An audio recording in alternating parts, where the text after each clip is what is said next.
ನಮಸ್ತೆ. ನನ್ನ ಎಲ್ಲ ಆತ್ಮೀಯ ವಿಕ್ಟರಿ ವಿತ್ ಆ್ಯಶ್ ಬಂಧುಗಳಿಗೆ, ಕರ್ನಾಟಕದ ಸಮಸ್ತ ಎಲ್ಲ ಆನ್ ಬೋರ್ಡ್ ಆಗಿರುವಂಥವರು ಮತ್ತು ಈಗ ರಿಜಿಸ್ಟರ್ ಮಾಡಿಕೊಂಡು KYCಗೋಸ್ಕರ ವೆಯ್ಟ್ ಮಾಡ್ತಾ ಇರ್ತವರು, ಟ್ರೈ ಮಾಡ್ತಾ ಇರುವಂಥವರು ಎಲ್ಲರಿಗೂ ಸ್ವಾಗತ ನನ್ನ ಇವತ್ತಿನ ವಿಡಿಯೋಗೆ. ಆತ್ಮೀಯರೇ, ನಾನು 7/11/2025 ಇದೇ ತಿಂಗಳು ನವಂಬರಲ್ಲೇ 7ನೇ ತಾರೀಕಿಗೆ ನಂದು ಲಾಸ್ಟ್ ವಿಡಿಯೋ ಮಾಡಿದ್ದೆ. ಸೊ ಅಲ್ಲಿಂದ ಕೋಡ್ ಆಫ್ ಕಂಡಕ್ಟ್ಗಳ ಬಗ್ಗೆ ಹೇಳಿದ್ದೆ, ಎಲ್ಲರಿಗೂ ಆನ್ ಬೋರ್ಡ್ ಪ್ರವೇಶ ಒಳಗಡೆ ಹೇಗೆ ಅನ್ನೋದ್ರ ಬಗ್ಗೆ ಎಲ್ಲ ಹೇಳ್ಕೊತಾ ಬಂದಿದ್ದೆ. ನಾನು ಆ ವಿಡಿಯೋದಲ್ಲೇ ಹೇಳಿದ್ದೆ ಈ ಇಡೀ ಮಂತ್ ಈ ಪ್ರೊಸೆಸ್ ಸ್ಟಾರ್ಟ್ ಆಗುತ್ತೆ ಅಂತ. ಸೊ ಇವತ್ತು 25 ನವೆಂಬರ್ ಮಂಗಳವಾರ. ಸೊ ನಾನು ಈಗ ಈ ವಿಡಿಯೋ ಮಾಡ್ತಾ ಇದ್ದೀನಿ. ಸೊ ಎಲ್ಲರಿಗೂ ಈಗ ಅರ್ಥ ಆಗಿರುತ್ತೆ, ಅವಾಗ ಯಾರೆಲ್ಲ ವಿಡಿಯೋ ನೋಡಿದಿರಲ್ಲ ಅವರಿಗೆ. ಸೊ ನಾನು ಅವಾಗೇನು ಹೇಳಿದ್ನೋ ಅದೇ ಥರ ನಡೀತಾ ಇದೆ. ಆ್ಯಕ್ಚುಲಿ ಇಷ್ಟೊತ್ತಿಗೆ ಕಂಪ್ಲೀಟ್ ಆಗಬೇಕಿತ್ತು.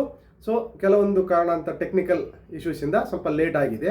ತೊಂದರೆ ಇಲ್ಲ, ಈ ಮಂತ್ಗೆಲ್ಲವೂ ಕಂಪ್ಲೀಟ್ ಆಗುತ್ತೆ. ಸೊ ಆಗುತ್ತೆ ಅನ್ನೋ ಭರವಸೆಯಿಂದ ಇರೋಣ. ಸೊ ಇವತ್ತಿನ ಟಾಪಿಕ್ ಏನು ಅಂತ ಹೇಳಿದ್ರೆ, ನಾನು ಥಂಬ್ನೇಲಲ್ಲೂ ಕೂಡ ಹೇಳಿದ್ದೀನಿ, KYC ದೆನ್ ಆನ್ ಬೋರ್ಡಿಂಗ್ ಜೊತೆಗೆ KYC ಅಂದರೆ ಏನು, ಆಮೇಲೆ KYC ಮಾಡಬೇಕಾದ್ರೆ ಏನು ನಿಮಗೆ ಪ್ರಾಬ್ಲಮ್ ಆಗ್ತಾ ಇದೆ ಅನ್ನೋದ್ರ ಬಗ್ಗೆ. ಅದರ ಜೊತೆಗೆ ಈ ಮೊಬೈಲ್, ಕೆಲವೊಂದು ಮೊಬೈಲ್ಗಳಲ್ಲಿ ನಿಮಗೆ ಕ್ಯಾಮ್ರಾ ಅಲೋ ಮಾಡ್ತಾ ಇಲ್ಲ, ಕ್ಯಾಮ್ರಾ ಅಲೋ ಆಗಲ್ಲ. ಸೊ ಅಲ್ಲೊಂದು ಮೇಲ್ಗಡೆ ಒಂದು ಪಾಪಪ್ ಬಂದುಬಿಡುತ್ತೆ, please allow your camera to access the photos ಏನಿದೆಯೋ ಅದನ್ನೆಲ್ಲ ಅಂತ ಮೇಲ್ಗಡೆ ಒಂದು ಇದು ನೋಡುತ್ತೆ. ಅದನ್ನು ಅಲ್ಲೇ ಬಿಟ್ಬಿಡ್ತಾರೆ, ಎಲ್ಲ ಸ್ಕ್ರೀನ್ಶಾಟ್ ತೆಗೆದು ಹಾಕ್ತಾ ಇದ್ದೀರಿ.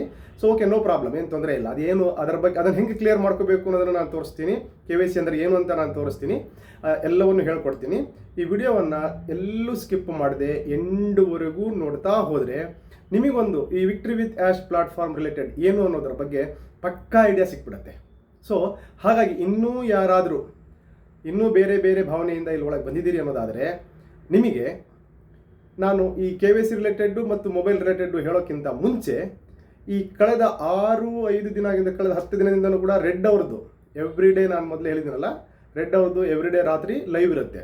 ಆ ಲೈವಲ್ಲಿ ಅವ್ರು ಏನೇನು ಟಾಪಿಕ್ ತೊಗೊಂಡಿದ್ರು ಅನ್ನೋದ್ರ ಬಗ್ಗೆ ನಾನು ಮೊದಲು ಹೇಳ್ತೀನಿ, ಅದಾದಮೇಲೆ ನಾನು ಅದನ್ನು ಹೇಳ್ತೀನಿ. ಹಾಗಾಗಿ ಎಲ್ಲವೂ ತುಂಬ ಇಂಪಾರ್ಟೆಂಟ್ ಇರೋದ್ರಿಂದ ನಮ್ಮ ಈ ವಿಕ್ಟರಿ ವಿತ್ ಆ್ಯಶಲ್ಲಿ ಗಮನವಿಟ್ಟು ಇದನ್ನು ಕೇಳಿ ಅಡಾಪ್ಟ್ ಮಾಡ್ಕೊಳ್ಳಿ. ಸೊ ಸ್ನೇಹಿತರೆ, ಇದುವರೆಗೂ ನನ್ನ ಚಾನಲನ್ನು ಯಾರ್ಯಾರು ಸಬ್ಸ್ಕ್ರೈಬ್ ಮಾಡಿಲ್ಲ, ದಯವಿಟ್ಟು ಸಬ್ಸ್ಕ್ರೈಬ್ ಮಾಡ್ಕೊಳ್ಳಿ. ಇಮಿಡಿಯೇಟ್ ನಿಮಗೆ ಏನಾದರೂ ಈ ಥರ ಅಪ್ಡೇಟ್ಗಳು ಇದ್ದಾಗ ಈಸಿ ಆಗುತ್ತೆ. ನೀವು ಅದನ್ನು ಸಬ್ಸ್ಕ್ರೈಬ್ ಮಾಡಿಕೊಂಡು ಆಲ್ ನೋಟಿಫಿಕೇಷನ್ ಮಾಡಿಕೊಂಡ್ರೆ ಇಮಿಡಿಯೇಟ್ ನಿಮಗೆ ನನ್ನ ವಿಡಿಯೋ ಸಿಗುತ್ತೆ. ಸೊ ಇಷ್ಟು ಹೇಳ್ತಾ ಈಗ ಮುಂದೆ ಹೋಗೋಣ. ಸೊ ಏನಂತ ಹೇಳಿದರೆ ಆತ್ಮೀಯರೇ, ಏನಾಗಿದೆ ಅಂತ ಹೇಳಿದ್ರೆ, ಈ ಕಳೆದ ಒಂದು ಸುಮಾರು ದಿನದಿಂದ ಎಜುಕೇಷನ್ ಮಾಡ್ತಾ ಬರ್ತಾರೆ. But after victory with ash platform launch ಆದ ಮೇಲೆ ತುಂಬ ಅದ್ಭುತವಾದ ಎಜುಕೇಷನನ್ನು ಅಲ್ಲೇ ಕೊಡ್ತಾ ಬಂದಿದ್ದಾರೆ. ಭಾಳಷ್ಟು ಜನ ಅದರ ಬಗ್ಗೆ ಹೋಗಿಲ್ಲ. ಸೊ ನಾನು ನಿಮ್ಮನ್ನು ಕೆಲವೊಂದು ಅದೆಲ್ಲ ಡೀಪಾಗಿ ಹೇಳೋಕ್ಕಾಗಲ್ಲ ಈಗ. ಸೊ ಹಾಗಾಗಿ ನಾನು ಬರೀ ಹೆಡ್ಡಿಂಗ್ಸ್ ಅಷ್ಟೇ ಹೇಳ್ತಾ ಹೋಗ್ತೀನಿ. ನಿನ್ನೆ ನೈಟು ಫೋಕಸ್, ನಾವು ಬಿಸ್ನೆಸ್ಸನ್ನು ಹೆಂಗೆ ಫೋಕಸ್ ಮಾಡಬೇಕು ಅನ್ನೋದ್ರ ಬಗ್ಗೆ ಅವರು, ಬಿಸ್ನೆಸ್ ಅಂದರೆ ಹೆಂಗೆ ಫೋಕಸ್ ಮಾಡಬೇಕು ಅನ್ನೋದ್ರ ಬಗ್ಗೆ ರಾತ್ರಿ ಅರ್ಧ ಗಂಟೆ ಲೈವ್ ಬಂದಿದ್ದರು. ಅದಕ್ಕೂ ಮುಂಚೆ ಏನು ಸ್ಟ್ಯಾಟಿಸ್ಟಿಕ್ಸ್ ಏನು ಹೇಳುತ್ತೆ, ಬಿಸ್ನೆಸ್ ಮಾಡಬೇಕು ಅಂದರೆ ಒಂದು ಸ್ಟ್ಯಾಟಿಸ್ಟಿಕ್ಸ್ ಬೇಕು ಪ್ರತಿಯೊಂದು ಕಂಪ್ನಿಗೂ. ಸೊ ಆ ಸ್ಟ್ಯಾಟಿಸ್ಟಿಕ್ಸ್ನ ಈ ಕಂಪ್ನಿ ಅಡಾಪ್ಟ್ ಮಾಡ್ಕೊಂಡಿದೆಯಾ ಅದರ ಬಗ್ಗೆಯೂ ಕೂಡ ಅವರು ಹೇಳಿದರು. So building strong circle, so ಅದು ಎದರ ಮೇಲೆ ಡಿಪೆಂಡ್ ಆಗಿದೆ, ನಮ್ಮ ಗುಡ್ ಕಮ್ಯುನಿಕೇಷನ್, ನಾವು ಎಷ್ಟು ಚೆನ್ನಾಗಿ ಮಾತಾಡ್ತೀವಿ ಅದರ ಮೇಲೆ ನಮ್ಮ ಸರ್ಕಲ್ ಡಿಪೆಂಡ್ ಆಗಿದೆ. ಗುಡ್ ಕಮ್ಯುನಿಕೇಷನ್ ಮೇಲೆ ಸ್ಟ್ರಾಂಗ್ ಸರ್ಕಲ್ ಇರುತ್ತೆ. ಸೊ ಅದರ ಬಗ್ಗೆನೂ ಕೂಡ ಸುಮಾರು ಅರ್ಧ ಗಂಟೆ ಮಾತಾಡಿದ್ದಾರೆ. ಅದಾಯಿತು. ಅದಾದಮೇಲೆ ಆನ್ ಬೋರ್ಡಿಂಗ್ ಏನೇ ನಡೀತಾ ಇದೆ ಅದರ ಬಗ್ಗೆ ಮಾತಾಡಿದರು. ಸೊ ಇನ್ನೊಂದು, ಮೂವ್ ಫಾರ್ವರ್ಡ್ ವಿತ್ ಪರ್ಪಸ್, ಅಂದರೆ ನಾವು ಈಗ ಒಂದು ಉದ್ದೇಶ ಇಟ್ಕೊಂಡು ಮುಂದೆ ಹೋಗ್ತಾ ಇದ್ದೀವಿ. ಹಾಗೆ ಪ್ರತಿಯೊಬ್ಬರೂ ಕೂಡ ಇಲ್ಲಿ ವಿಕ್ಟರಿ ವಿತ್ ಆ್ಯಶಲ್ಲಿ ಬರೋರು ಒಂದು ಉದ್ದೇಶ ಇಟ್ಕೊಂಡು ಮುಂದೆ ಬನ್ನಿ ಅನ್ನೋದ್ರ ಮೇಲೂ ಕೂಡ ಅವರು ಮಾಡಿದ್ದಾರೆ. ಅದಾದ ಮೇಲೆ ಭಾರಿ ಇಂಪಾರ್ಟೆಂಟ್ ಅಂತ ಹೇಳಿದ್ರೆ, ನನಗೆ ತುಂಬ ಇಷ್ಟ ಆಗಿತ್ತು ಅಂತ ಹೇಳಿದ್ರೆ, are you a lion or a sheep, ನೀವು ಸಿಂಹನ ಅಥವಾ ಕುರಿನ. ಅವ್ರು ಹೇಳ್ತಾರೆ, ಫೇಮಸ್ ಕುರಿ ಆಗೋದಕ್ಕಿಂತ ಸಿಂಗಲ್ ಸಿಂಹ ಆಗಿ ಈ ಬಿಸ್ನೆಸ್ಸಲ್ಲಿ ಮುಂದೆ. ಸೊ ಸಿಂಹ ಆದ್ರೇ ಒಳ್ಳೆಯದು. ಅದು ಹೆಂಗೆ, ನಾನು ಆ್ಯಕ್ಚುಲಿ ಸೂಕ್ಷ್ಮವಾಗಿ ನಾನು ನನ್ನ 5-6 ವಿಡಿಯೋಗಳಲ್ಲಿ ಹೇಳಿದ್ರು ಕೂಡ ಈಗ ಒಂದು ಚಿಕ್ಕದಾಗಿ ಹೇಳ್ಬಿಡ್ತೀನಿ. ಹೇಗೆ ಅಂತ ಹೇಳಿದ್ರೆ, ನೀವು ಸಿಂಹವಾದರೆ ಸಿಂಹದ ಥರದ ಸರ್ಕಲನ್ನೇ ಆರಿಸ್ತೀರಾ. ನೀವು ಭಾರಿ ಫೇಮಸ್ ಇದ್ದೀರಾ ಆದರೆ ಕುರಿಯಾಗಿದ್ದೀರಾ ಅಂದರೆ ಕುರಿ ಮಂದಿಯಲ್ಲೇ ಹೋಗ್ತೀರಾ. ಈಗ ಎಷ್ಟೇ ಫೇಮಸ್ ಕುರಿ ಇದ್ರೂ ಕೂಡ ಸಿಂಹ ತಿಂದುಬಿಡುತ್ತೆ ಆ ಬೇಸ್ ಮೇಲೆ. ಸೊ ಅದೇ ಥರ ಸಿಂಗಲ್ ಸಿಂಹ ಆಗಲಿಕ್ಕೆ ಬಯಸಬೇಕೇ ಹೊರತು ಫೇಮಸ್ ಕುರಿ ಆಗಬಾರ್ದು. ಸೊ ಇನ್ನು ಭಾರಿ important, trust what you see, not what you hear. ನೀವೇನು ಕೇಳ್ತಾ ಇದ್ದೀರಲ್ಲ ಅದನ್ನು ಟ್ರಸ್ಟ್ ಮಾಡಬೇಡಿ. ಹೊರಗಡೆ ಕೆಲವರಿಂದ ನೀವೇನು ನೋಡ್ತಿರಲ್ಲ ಅದನ್ನು ಟ್ರಸ್ಟ್ ಮಾಡಿ. ಭಾರಿ ಇಂಪಾರ್ಟೆಂಟ್ ಇದು. ಎಸ್ಪೆಷಲಿ ವಿಕ್ಟರಿ ವಿತ್ ಆ್ಯಶಲ್ಲಿ ಭಾಳ ಇಂಪಾರ್ಟೆಂಟು. ಯಾಕಂದರೆ ನಾವೆಲ್ಲ ಭಾಳಷ್ಟು ಜನ, ಹೊಸಬ್ರು ತುಂಬ ಜನ ಇದ್ದಾರೆ, ಹೊಸಬ್ರು ತುಂಬ ಕಮ್ಮಿ ಇದ್ದಾರೆ. ನಮ್ಮ ಹಳೆ ಪ್ಲಾಟ್ಫಾರ್ಮಿಂದ ಬಂದಿರೋರು ಭಾಳ ಜನ ಇರೋದ್ರಿಂದ trust what you see, not what you hear. ಗಾಳಿ ಸುದ್ದಿಗೆ ಟ್ರಸ್ಟ್ ಮಾಡಬೇಡಿ. ನೀವೇನು ಈಗ ಒಳಗಡೆ ಬಂದು ನೋಡ್ತಾ ಇದ್ದೀರಿ ಅದನ್ನಷ್ಟೇ ನೀವು ಟ್ರಸ್ಟ್ ಮಾಡಿ ಅಂತ ಹೇಳ್ತಾರೆ ಅವರು. ಸೊ ಈ ಥರ ಪ್ರತಿಯೊಂದು ದಿನವೂ ಕೂಡ ಒಂದೊಂದು ಟಾಪಿಕ್ ಮೇಲೆ ಅವರು ನಮ್ಮನ್ನು ಎಜುಕೇಟ್ ಮಾಡ್ತಾ ಬರ್ತಿದ್ದಾರೆ. ಅದೆಲ್ಲವನ್ನೂ ಪ್ರತಿದಿನದ್ದು ಅರ್ಧ ಗಂಟೆ 20 ನಿಮಿಷ ಅದನ್ನೆಲ್ಲವನ್ನು ನಾವು ಕರೆಕ್ಟಾಗಿ ನಾವು ಕನ್ವರ್ಟ್ ಮಾಡಿ ಕನ್ನಡದಲ್ಲಿ ಹೇಳೋಕ್ಕಾಗದೇ ಇರೋ ಕಾರಣ ನಾನು ಬರೀ ಹೆಡ್ಡಿಂಗ್ಸನ್ನು ಅಷ್ಟೇ ತೊಗೊಂಡು ನೋಡಿ ಇವತ್ತಿನ ಈ ವಿಡಿಯೋದಲ್ಲಿ ನಿಮಗೆ ಹೇಳ್ತಾ ಇದ್ದೀನಿ. ಸೊ ಈಗ ಮೇನ್ ಟಾಪಿಕಿಗೆ ಬರೋಣ. ಸೊ ಮೇನ್ ಟಾಪಿಕಿಗೆ ಅಂತ ಹೇಳಿದರೆ KYC. ಸೊ ಇಲ್ಲೂ ಕೂಡ ಕೆಲವಷ್ಟು ಗೊಂದಲಗಳನ್ನು ಹುಟ್ಟುಹಾಕಿದ್ದಾರೆ. ಆ್ಯಕ್ಚುಲಿ KYC ಅನ್ನೋದು ಗೊಂದಲ ಅಲ್ಲ, ಕೆಲವೊಂದು ಹುಟ್ಟುಹಾಕಿದ್ದಾರೆ ಅನ್ನೋದು ನನಗೆ ಕೆಲವೊಂದು ಇದರಿಂದ ಬಂದಿರುವಂಥ ಮಾಹಿತಿ, ಆ ಬೇಸ್ ಮೇಲೆ ಹೇಳ್ತಾ ಇದ್ದೀನಿ. ನೋಡಿ ಸ್ನೇಹಿತರೆ, KYC ಅಂತ ಹೇಳಿದರೆ know your customer or know your client. Very simple, ನಾನು ತುಂಬ ನೀಟಾಗಿ ಹೇಳ್ಬಿಡ್ತೀನಿ ಕೇಳಿ. ಅಂದರೆ ನೀವು ಯಾವುದಾದ್ರೂ ಒಂದು ಕಂಪ್ನಿ ಮಾಡ್ತಾ ಇದ್ದೀರಿ ಅನ್ನೋದಾದರೆ ನಿಮ್ಮ ಕಸ್ಟಮರ್ನ ನೀವು ತಿಳ್ಕೊಳ್ಳಿ ಅನ್ನೋದಷ್ಟೇ ಕಾನ್ಸೆಪ್ಟ್ ಅದು. ಸೊ ಬಹಳಷ್ಟು ಜನ KYC ಮಾಡಿದ ಕೂಡಲೇ ಬ್ಯಾಂಕ್ ಕೊಡಬೇಕು, ಅದನ್ನು ಕೊಡಬೇಕು, ಇದನ್ನು ಕೊಡಬೇಕು. ಇಲ್ಲ, ಕೆಲವೊಂದು ಕಂಪ್ನಿಗಳು ಅವರವ್ರದ್ದೇ ಆದಂಥ ಒಂದು ಫಾರ್ಮ್ಯಾಟ್ ಮೇಲೆ, ಯಾಕಂದರೆ ಅವ್ರು ಈಗ especially for victory with ash platform ಯಾಕೆ ಅಂತಂದರೆ ಅವರಿಗೆ ಆಗಿರುವಂಥ ಹಳೆಯ ಕಹಿ ಅನುಭವದ ಮೇಲೆ ಈಗ ನಾವು ರಿಯಲ್ ಪೀಪಲನ್ನು ಮಾತ್ರ ತಗೊಂಡು ಹೋಗೋಣ. ಸೊ ರಿಯಲ್ ಪೀಪಲ್ ಅಂದರೆ ಏನು? ಯಾವುದೇ ನೀವು ನೋಡಿ KYCಗಳು 3 ಮೆಥಡ್ ಇರ್ತವೆ, 3-4 ಮೆಥಡ್ ಇರ್ತವೆ. ಹೇಳ್ತೀನಿ ಕೇಳಿ. ಒಂದು ಬ್ಯಾಂಕಿಂಗ್ KYC. ಬ್ಯಾಂಕಿಂಗ್ KYC ಅಪ್ಪ ಅಂತಂದರೆ ಅದೇ ಬೇರೆ. ಅದಂದ್ರೆ ನೀವು ಬ್ಯಾಂಕಿಗೆ ಹೋಗ್ತೀರಾ, ಬ್ಯಾಂಕಲ್ಲೇ KYC ಮಾಡ್ತೀರಾ. ಅವರು ಕೂಡ ಈ ಬ್ಯಾಂಕಲ್ಲಿ ಇವರು ನಮ್ಮ ಕಸ್ಟಮರ್ ಅನ್ನೋದಕ್ಕೆ ಅವ್ರು ಮಾಡ್ಕೊಂಡಿದ್ದಾರೆ, ಅದಕ್ಕೂ ಬೇರೆದಕ್ಕೆ ಯಾವುದಕ್ಕೂ ಸಂಬಂಧ ಇಲ್ಲ. ಎರಡನೇದು ಬಂದುಬಿಟ್ಟು ಇನ್ಶೂರೆನ್ಸ್ ಸೆಕ್ಟ್ರಲ್ಲಿರುವಂಥದ್ದು. ಇನ್ಶೂರೆನ್ಸಲ್ಲಿ ಏನು, ಇನ್ಶೂರೆನ್ಸ್ ನೀವು ಮಾಡಿಸಿದ್ದೀರಪ್ಪ ಅಂತ ಹೇಳಿದ್ರೆ ನೆಕ್ಸ್ಟ್ ಏನಾದರೂ ಆದರೆ ಆ ಇನ್ಶೂರೆನ್ಸ್ ಕ್ಲೇಮು ಬೇಕಾದ್ರೆ ಇದೇ ವ್ಯಕ್ತಿ ಮಾಡಿರೋದು ಅನ್ನೋ ಕಾರಣಕ್ಕೆ ಇನ್ಶೂರೆನ್ಸ್ ಅವರು ಕೂಡ ಮಾಡ್ಕೊಳ್ತಾರೆ. ಸೊ ನಾನು ಬ್ಯಾಂಕಲ್ಲಿ ಮಾಡಿದ್ದೀನಿಲ್ಲ KYC, ಇಲ್ಲಿ ಯಾಕೆ ಮಾಡಬೇಕು? ನೋ, ಅದೇ ಬೇರೆ, ಇದೇ ಬೇರೆ. ಅದೇ ಥರ ನಿಮಗೆ ಸೆಬಿ ಅಂದರೆ ಮ್ಯೂಚುವಲ್ ಫಂಡ್ ಆಗಿರ್ಬೋದು, ಸ್ಟಾಕ್ ಮಾರ್ಕೆಟಿಂಗ್ ಆಗಿರ್ಬೋದು, ನೀವು ಅಲ್ಲೇನಾದರೂ ನೀವು ಇನ್ವೆಸ್ಟ್ಮೆಂಟ್ ಮಾಡೋಕ್ಕೆ ಹೋಗಿದ್ದೀರಾ ಅನ್ನೋದಾದರೆ ಅಲ್ಲೂ ಕೂಡ KYC ಮಾಡ್ತಾರೆ. ಅದಕ್ಕೆ ಅವರೆಲ್ಲ ಥರ್ಡ್ ಪಾರ್ಟಿಗಳನ್ನು ಇಟ್ಕೊಂಡಿರ್ತಾರೆ. ಸೊ ಫಿನ್ಟೆಕ್ ಅಂತಿರುತ್ತೆ, ಕಾರ್ವಿ ಅಂತಿರುತ್ತೆ. ಸೊ ಇವರೆಲ್ಲ third party for mutual fund SEBI. ಯಾಕಂದರೆ ನಾನು ಈ ಸೆಬಿದು ಅಥರೈಸ್ಡ್ ಪರ್ಸನ್ ಆಗಿರೋದ್ರಿಂದ, ನಾನು mutual fund independent financial adviser ಆಗಿರೋದ್ರಿಂದ ಇದ್ರ ಬಗ್ಗೆ ತುಂಬ ಕರೆಕ್ಟಾಗಿ ನನಗಿರೋದ್ರಿಂದ ನಾನು ನಿಮ್ಗೆ ಹೇಳ್ತಾ ಇದ್ದೀನಿ. ಹೇಗೆ ಅಂತ ಹೇಳಿದರೆ, ಸೊ ಪ್ರತಿಯೊಂದು ಸೆಕ್ಟರ್ಗೂ ಒಂದೊಂದು KYC ಇರುತ್ತೆ. ಹಾಗಾಗಿ KYC ಮಾಡಿದ ಕೂಡಲೇ ಏನೋ ಹಂಗಾಗ್ಬಿಡತ್ತೆ, ಹಿಂಗಾಗ್ಬಿಡತ್ತೆ, ನಾಳೆ ಹೆಂಗೆ ಬಂದ್ಬಿಡತ್ತಂತೆ, ಹಿಂಗಾಗ್ಬಿಡತ್ತಂತೆ, ಏನೂ ಆಗಲ್ಲ. ಅವ್ರು ಭಾರಿ ಕಟ್ ಆ್ಯಂಡ್ ಕ್ಲಿಯರಾಗಿ ಹೇಳಿದ್ದಾರೆ ಮಿಸ್ಟರ್ ಆ್ಯಶ್. ಏನಪ್ಪ ಅಂತಂದರೆ, ನೀವು ನಮ್ಮ ಕಂಪ್ನಿ ಒಳಗಡೆ ಎಜುಕೇಷನ್ ಪ್ಲಾಟ್ಫಾರ್ಮ್ ತೊಗೋಬೇಕು ಅನ್ನೋದಾದರೆ ನೀವು ಅದೇ ರಿಯಲ್ ಪರ್ಸನ್ನ, ಅದಕ್ಕೋಸ್ಕರ ನಿಮ್ದು ಯಾವುದಾದ್ರೂ ಒಂದು ನ್ಯಾಷನಲ್ ID, ನಿಮಗೆ ಸಂಬಂಧಪಟ್ಟ ಡ್ರೈವಿಂಗ್ ಲೈಸೆನ್ಸ್ ಆಗಿರ್ಬೋದು, ಆಧಾರ್ ಕಾರ್ಡ್ ಆಗಿರ್ಬೋದು, ಅದೇನು ಕೊಟ್ಟಿದ್ದಾರಲ್ಲ ಅದನ್ನು ಕೊಟ್ಟರೆ ಅದು ತೊಗೊಂಡಿದ್ದಾದಮೇಲೆ ಒಳಗೆ ಬರುತ್ತೆ. ಇವರ ಥರ್ಡ್ ಪಾರ್ಟಿ ಬಂದುಬಿಟ್ಟು ಡಿಡಿಟ್ ಅನ್ನೋ ಕಂಪ್ನಿ ಕೊಟ್ಟಿದ್ದಾರೆ, ಅದನ್ನು ನೀವು ಎಲ್ಲ ನೋಡಿದ್ದೀರಾ ಆಲ್ರೆಡಿ, ಒಳಗಡೆ ಬಂದಿರೋದು, ಅದನ್ನು ತಗೊಳ್ತಾ ಇದೆ. ಸೊ ಇದು KYC. ಸೊ KYC ಅಂದರೆ ಇಷ್ಟೇ ಕಾನ್ಸೆಪ್ಟ್. ಇದರ ಆಚೆಗೆ ಬೇರೆ ಏನನ್ನೂ ನೀವು ಟ್ರಸ್ಟ್ ವಾಟ್ ಯು ಸಿ, ನೀವು ಒಳಗೆ ಬಂದ ಮೇಲೆ ಕೇಳಿದ್ದನ್ನು ಯಾರು ಕೇಳಿದ್ದಾರೆ, ಏನು ಹೇಳಿರ್ತಾರೆ ಅದನ್ನೆಲ್ಲ ನಂಬಕ್ಕೆ ಹೋಗಬೇಡಿ. ಸೊ ಮಾಡ್ಕೊಂಡಿದ್ದಾದಮೇಲೆ ಒಳಗೆ ಬರ್ತೀರಾ, ವಿಕ್ಟರಿ ವಿತ್ ಆ್ಯಶ್ ಪ್ಲಾಟ್ಫಾರ್ಮ್ ಒಳಗಡೆ ಬರ್ತೀರಾ, ಅಲ್ಲಿ ಏನಾಗಿದೆ ಅನ್ನೋದನ್ನು ನೋಡ್ತೀರಾ. ನೋಡಿದ್ದಾದ ಮೇಲೆ ನಿಮಗೆ ಗೊತ್ತಾಗತ್ತೆ. ಸೊ ಆಲ್ಮೋಸ್ಟ್ ಇವತ್ತು ಕರ್ನಾಟಕದಲ್ಲಿ ಭಾಳಷ್ಟು ಜನ ಬಂದಿದ್ದಾರೆ, ನೋಡ್ತಾ ಇದ್ದಾರೆ ಅನಿಸುತ್ತೆ. ಇನ್ನೂ ಕೆಲವೊಂದು KYC ಮಾಡಬೇಕಾದ್ರೆ ಕೆಲವೊಂದೆಲ್ಲ ಆಗ್ತಾ ಇದೆ, ಇನ್ನೂ ಅಪ್ಡೇಟ್ ನಡೀತಾ ಇದೆ. ಕೆಲವೊಂದು ಅಪ್ಡೇಟ್ಗಳು ಆಗ್ತಾ ಇದ್ದಾವೆ, ಫಾಸ್ಟಾಗಿ ಆಗ್ತಾ ಇದೆ. ಇವತ್ತಿಂದ ತುಂಬ ಫಾಸ್ಟಾಗಿ ಆಗ್ತಾ ಇದೆ. ನ್ಯೂ ರಿಜಿಸ್ಟ್ರೇಷನ್ ಎಲ್ಲ ತುಂಬ ಚೆನ್ನಾಗಿ ಆಗ್ತಾ ಇದೆ. ಸೊ ಮೊನ್ನೆಯಿಂದ ಸುಮಾರು ಕೆಲವು ಹೆಲ್ಡಪ್ ಆಗಿರೋದೆಲ್ಲ ಆಗ್ತಾ ಇದೆ. ಸೊ ಆಯಾ ಇದಕ್ಕೆ ತಕ್ಕಂತೆ ಹೋಗ್ತಾ ಇದೆ.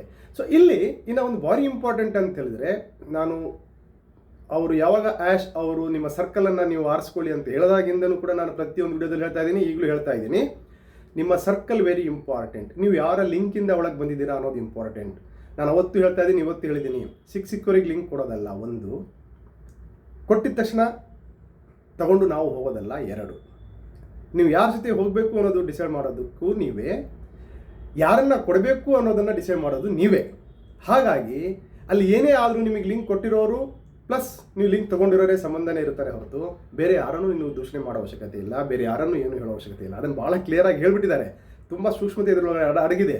ಆದರೂ ಕೂಡ ಇನ್ನೂ ಜನ ಅವಸರಕ್ಕೆ ಬಿದ್ದು ಏನೇನೋ ಮಾಡ್ಕೊಂಡು ಏನೋ ಹೋಗಿದ್ದಾರೆ. ಸೊ ನೀವು ಕರೆಕ್ಟಾಗಿ ಯಾರ ಸರ್ಕಲ್ ಜೊತೆಗೆ, ಈ ಹೊಸ ಸರ್ಕಲ್ ಈಗ ಇಂಥವ್ರ ಜೊತೆ ಹೋಗ್ಬೇಕಂತ ಇಲ್ಲ, ಯಾರಿಗೆ ಇಷ್ಟ ಆಗಿರ್ತಾರೋ ಅವ್ರ ಜೊತೆಗೆ ಹೋಗಿದ್ದೀರಲ್ವ ಅವರಿಂದ ತಿಳ್ಕೊಳ್ಳಿ. ಸೊ ಇದು ಪ್ರೊಸೀಜರ್ ಹೆಂಗೆ ಹೋಗುತ್ತೆ ಅಂತ ಹೇಳಿದ್ರೆ, ಪ್ರಿಯಾರಿಟಿ ಪೊಸಿಷನ್ಸ್ ಲೀಡರ್ಸ್ನ ಆಲ್ರೆಡಿ ಫಿಕ್ಸ್ ಮಾಡಿದ್ದಾರೆ. ಆ ಪ್ರಿಯಾರಿಟಿ ಪೊಸಿಷನ್ ಅವ್ರ ಜೊತೆ ಕಂಪ್ನಿ ಟಚ್ಚಲ್ಲಿರುತ್ತೆ. ಆ ಪ್ರಿಯಾರಿಟಿ ಪೊಸಿಷನ್ ಅವರು ಎಲ್ಲರಿಗೂ already all over world almost ಎಲ್ಲ ಲಿಂಕನ್ನು ಜನರೇಟ್ ಮಾಡಿ ಕೊಟ್ಟಿದ್ದಾರೆ. ಅದರಿಂದ ಎಲ್ಲವೂ ಒಳಗಡೆ ಹೋಗಿದ್ದಾರೆ. ಸೊ ಈಗ already victory with ash platform ಒಳಗಡೆ ಇರೋರಿಗೆ ಸೊ ಕಂಪ್ನಿಯಲ್ಲಿ ಎಷ್ಟಾಗಿದೆ, ಏನಾಗಿದೆ, ಪರ್ ಅವರ್ ಎಷ್ಟೆಷ್ಟು KYC ಆಗ್ತಾ ಇದೆ ಅನ್ನೋದರ ಮಾಹಿತಿ ಇದೆ. ನಿಮ್ಮ ಲೀಡರ್ಗಳು ನಿಮ್ಮನ್ನು ಅದನ್ನು ಕೊಟ್ಟಿದ್ದಾರೆ, ಅದನ್ನು ತಿಳ್ಕೊಳ್ಳಿ. ಅದೆಲ್ಲ ನಡೀತಾ ಇರುತ್ತೆ. ಸೊ ಇದು ಕೋಡ್ ಆಫ್ ಕಂಡಕ್ಟ್ ಒಳಗಡೆ ಎಲ್ಲ ಬರೋದ್ರಿಂದ ನಾವು ಯಾವುದನ್ನು ಕೂಡ ಹೊರಗೆ ಹೇಳೋ ಹಾಗಿರಲ್ಲ. ಬಟ್ ಜನರಲ್ ಟಾಪಿಕ್ ಇದ್ದಾಗ ಜನರಲೈಸ್ಡ್ ಆಗಿ ಹೇಳ್ಬೋದು, ಏನು ತೊಂದರೆ ಏನಿಲ್ಲ.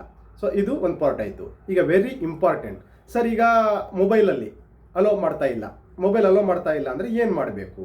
ತುಂಬ ಈಸಿ ಇದೆ, ನೀವೇನು ಅದರ ಬಗ್ಗೆ ಹೆಚ್ಚು ಇದು ಮಾಡ್ಕೋಬೇಡಿ. ಸೊ ನೀವು ಕೆಲವೊಬ್ಬರು KYCಯನ್ನು ಮಾಡಿ ಸ್ಟಾರ್ಟ್ ಯುವರ್ KYC ವೆರಿಫಿಕೇಷನ್ ಅಂತ ಮಾಡಿದಾಗ ನಿಮಗೇನು ಬರುತ್ತೆ ಅಂತ ಹೇಳಿದರೆ, ಮೇಲ್ಗಡೆ ರೆಡ್ಡಲ್ಲಿ ಬರುತ್ತೆ, please allow your camera to access the photo or camera, ಅದೆಲ್ಲ ಮಾಡಿ ಅಂತ ಕೇಳುತ್ತೆ. ಆವಾಗ ನೀವು ಅದಲ್ಲೇ ಸ್ಟ್ರಕ್ ಆಗುತ್ತೆ. ನೀವೇನು ಅದ್ರಿಗೆ ಹೆದರ್ಕೊಳ್ಳೋ ಅವಶ್ಯಕತೆ ಇಲ್ಲ. ಹೊಸ ಆಂಡ್ರಾಯ್ಡ್ ಮೊಬೈಲ್ ಇದ್ದರೆ ಬೆಟರು, ಆಟೋಮೆಟಿಕ್ ತೊಗೊಂಡಿರುತ್ತೆ. ಹೊಸ ಆಂಡ್ರಾಯ್ಡ್ ಮೊಬೈಲ್ ಇಲ್ಲ ಅನ್ನೋದಾದರೆ ನೀವೇನು ಮಾಡಬೇಕು ಅಂತ ಹೇಳಿದ್ರೆ, ನಾನು ಇಲ್ಲಿ ಸಿಂಪಲಾಗಿ ಹೇಳ್ಕೊಡ್ತೀನಿ. ಹಳೆದಿದ್ರು ಪರವಾಗಿಲ್ಲ, 1 ವರ್ಷ 2 ವರ್ಷ ಹಳೆದಿದ್ರು ಪರವಾಗಿಲ್ಲ. ನೀವು ಜಸ್ಟ್ ಇಲ್ಲಿ ನೋಡ್ಕೊಳ್ಳಿ, ಈ ಕ್ರೋಮಿಗೆ ಹೋಗ್ತೀರಾ. ಕ್ರೋಮಿಗೆ ಹೋಗಿ ಫಸ್ಟು, ಕ್ರೋಮಿಗೆ ಹೋದ ತಕ್ಷಣ ನಿಮ್ಮದು ಈ ಥರ ಓಪನ್ ಆಗುತ್ತೆ. ಈ ಕ್ರೋಮಿಗೆ ಓಪನ್ ಆದ ತಕ್ಷಣ ಓಪನ್ ಆಗಿದ್ದಾದಮೇಲೆ ನೀವೇನು ಮಾಡಿ, ರೈಟ್ ಸೈಡಲ್ಲಿ 3 ಡಾಟ್ ಇರುತ್ತೆ ಮೇಲ್ಗಡೆ. ಈ 3 ಡಾಟ್ ಮೇಲೆ ಕ್ಲಿಕ್ ಮಾಡಿ. ಈ ಥರ ಆಪ್ಷನ್ಸ್ ಎಲ್ಲ ಓಪನ್ ಆಗುತ್ತೆ. ಸ್ವಲ್ಪ ಮೇಲೆ ಸರಿಸಿ, ಇಲ್ಲಿ ಸೆಟ್ಟಿಂಗ್ಸ್ ಅಂತ ಇರುತ್ತೆ. ಈ ಸೆಟ್ಟಿಂಗ್ಸ್ ಮೇಲೆ ಕ್ಲಿಕ್ ಮಾಡಿ.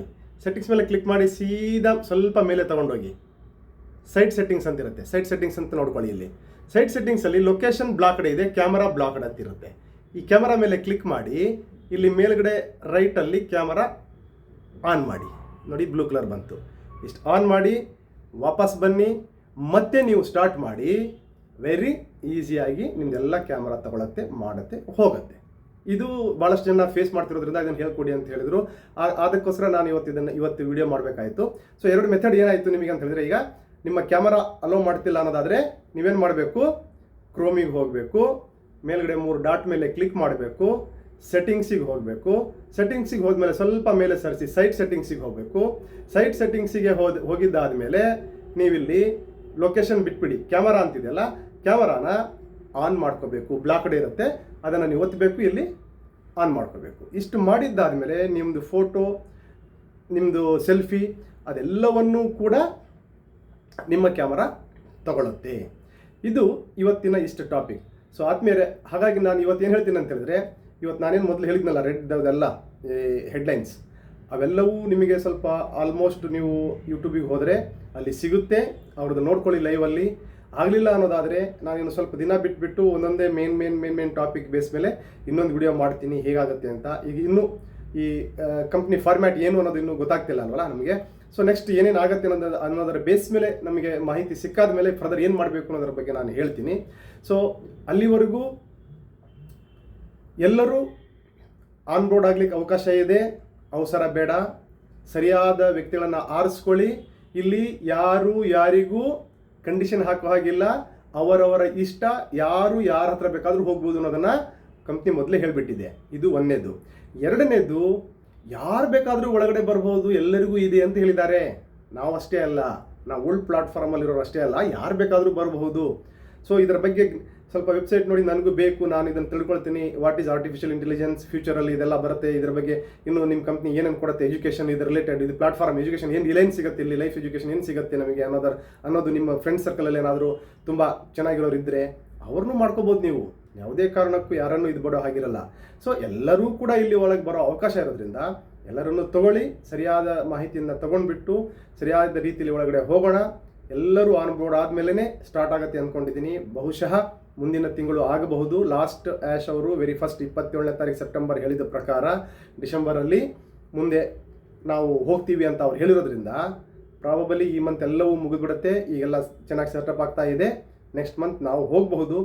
ನೆಕ್ಸ್ಟ್ ಮಂತ್ ಹೋಗಿ ವಿಕ್ಟರಿ ವಿತ್ ಆ್ಯಶ್ ಪ್ಲಾಟ್ಫಾರ್ಮಲ್ಲಿ ಏನಿದು ನಮಗೆ ಕೊಡುತ್ತೆ, ನೆಕ್ಸ್ಟ್ ಬಿಸ್ನೆಸ್ ಬಗ್ಗೆ ಏನು ನಮಗೆ ಟ್ರೈನಿಂಗ್ ಕೊಡುತ್ತೆ ಅನ್ನೋದನ್ನು ಎಲ್ಲರೂ ನಾವು ಒಟ್ಟಿಗೆ ತಗೊಂಡು ಹೋಗೋಣ ಅಂತ ಹೇಳ್ತಾ ಇವತ್ತಿನ ವಿಡಿಯೋನ ಪೂರ್ಣಗೊಳಿಸ್ತೀನಿ. ಮತ್ತು ಎಲ್ಲರಿಗೂ ಒಳಗೆ ಬರಲಿಕ್ಕೆ ಅವಕಾಶ ಇದೆ. ಎಲ್ಲರೂ ಒಳಗೆ ಬನ್ನಿ, ಒಂದು ಉದ್ದೇಶ ಇಟ್ಕೊಂಡು ಬನ್ನಿ, ಯಾವುದೇ ಊಹಾಪೋಹ ಇಟ್ಕೊಂಡು ಬರಬೇಡಿ ಅಂತ ಹೇಳ್ತಾ ಇವತ್ತಿನ ವಿಡಿಯೋನ ಮುಗಿಸ್ತೀನಿ. ನಮಸ್ತೆ.